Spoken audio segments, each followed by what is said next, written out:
आप देख रहे हैं अल्फा डिफेंस हिंदी में आपका स्वागत है। आज के इस वीडियो में हम लोग बात करने वाले हैं इलेक्ट्रोमैग्नेटिक रेल गन के बारे में।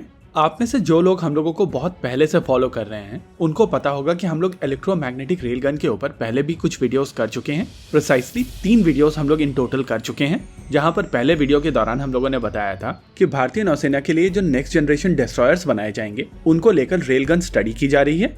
दूसरे वीडियो में हम लोगों ने आपको बताया था कि कल्याणी ग्रुप द्वारा इलेक्ट्रोमैग्नेटिक रेलगन के ऊपर काम किया जा रहा है। वहीं पर तीसरे वीडियो के दौरान हम लोगों ने बताया था कि डीआरडीओ की तरफ से 12 मिलीमीटर बोर वाली एक इलेक्ट्रोमैग्नेटिक रेलगन टेस्ट की गई है।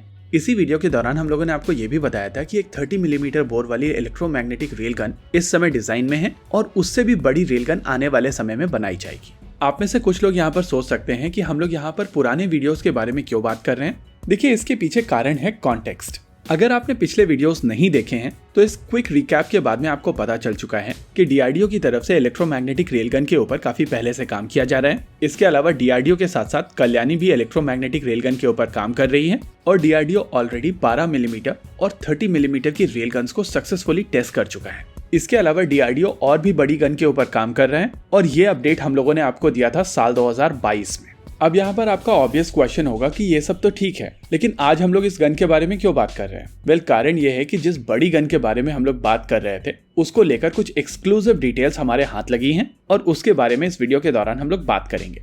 लेकिन उससे पहले हम लोग बात कर लेते हैं कि इलेक्ट्रोमैग्नेटिक रेलगन काम कैसे करती है, इसके एडवांटेजेस क्या हैं और क्यों भारत इस रेलगन के ऊपर काम कर रहा है। देखिए, जब भी आप रेलगन बोलते हैं तो इसमें 2 पैरेलल रेल होती हैं और इसी वजह से इसका नाम रेलगन है। इस गन के ऑपरेशन के दौरान पॉजिटिव रेल से करंट ट्रैवल करते हुए नेगेटिव रेल के थ्रू सर्किट को कंप्लीट करता है और एक रेल से दूसरे रेल में करंट को ट्रैवल कराने के लिए एक एल्यूमिनियम आर्मेचर का प्रयोग किया जाता है। इसी आर्मेचर के ऊपर आपके प्रोजेक्टाइल को माउंट किया जाता है और जब करंट की पल्स आती है तो लॉरेंस फोर्स इसी आर्मेचर को काफी तेजी से बाहर की तरफ पुश करती है, जिसके चलते हाइपरसोनिक स्पीड से आपकी प्रोजेक्टाइल बाहर निकलती है। देखिए, इस गन को लगातार पार की आवश्यकता नहीं होती है और यहाँ पर पल्सेस की आवश्यकता होती है, यानी कि हर बार जब आपको प्रोजेक्टाइल फायर करना होता है तो आपको एक पल्स चाहिए होती है और इसी वजह से यहाँ पर कंटिन्यूअस सोर्स की आवश्यकता नहीं होती है। यही कारण है कि यहाँ पर पावर सोर्स एक कैपेसिटर को चार्ज करता है और वो कैपेसिटर आपको पल्सेस देता है। देखिए, इलेक्ट्रोमैग्नेटिक रेलगन के बहुत फायदे हैं, जैसे कि यहाँ पर प्रोजेक्टाइल की कॉस्ट काफी कम होने वाली है। ये प्रोजेक्टाइल किसी भी तरीके का एक्सप्लोजिव यूज नहीं करेगी, इस वजह से इसका स्टोरेज काफी सेफ होगा। ये हाइपरसोनिक स्पीड से जाकर अपने टारगेट को मारने में सक्षम होगी और इसी वजह से इम्पैक्ट ज्यादा पावरफुल होगा।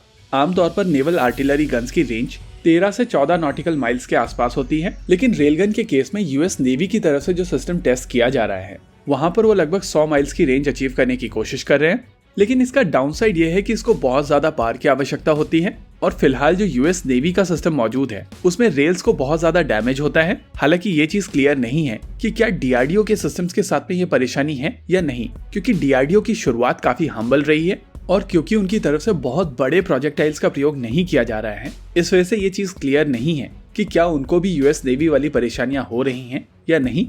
वहीं चाइना की तरफ से क्लेम किया जाता है कि उन्होंने अपनी रेलगन डिप्लॉय कर ली है। देखिए, अभी तक डीआरडीओ की तरफ से जो रेलगन्स बनाई गई थी वहां पर बोर का डायमीटर 30 मिलीमीटर तक का था और अब डीआरडीओ की तरफ से एक नई रेलगन बनाई जाएगी जो इससे दुगने बोर डायमीटर के साथ में आने वाली है। जी हाँ, यहाँ पर 60 मिलीमीटर बोर डायमीटर के साथ में एक ऑल टुगेदर नई रेलगन बनाई जा रही है, जिसको लेकर सर्कुलर बोर और रेक्टेंगुलर बोर दोनों स्टडी किए जाएंगे। फिलहाल के लिए इसके मैथमेटिकल मॉडल्स बनाए जा रहे हैं और ये चीज भी डीआरडीओ की तरफ से इंडस्ट्री को दे दी गई है। इस प्रोजेक्ट के ऊपर डीआरडीओ की एक बहुत छोटी टीम काम कर रही है और ये पूरा का पूरा प्रोजेक्ट इंडस्ट्री की मदद से किया जाएगा। अगर टाइमलाइंस की बात की जाए तो जिस दिन डीआरडीओ की तरफ से इंडस्ट्री को परचेस ऑर्डर दिया जाएगा वहां से 12 महीने के अंदर इंडस्ट्री को फाइनल रिपोर्ट सबमिट करनी होगी। यहाँ पर आपको ये समझना जरूरी है कि ये रिपोर्ट जिसकी बात हम लोग यहाँ पर कर रहे हैं वो सिमुलेशंस की रिपोर्ट है और ये सिमुलेशंस कंप्लीट करने के बाद में एक्चुअल सिस्टम बनाया जाएगा। होप आपको यहाँ पर पूरी क्लैरिटी मिली होगी। इसी के साथ आज के इस वीडियो में रखते हैं केवल इतना ही। वीडियो को अंत तक देखने के लिए धन्यवाद। देखते रहिए अल्फा डिफेंस। जय हिंद।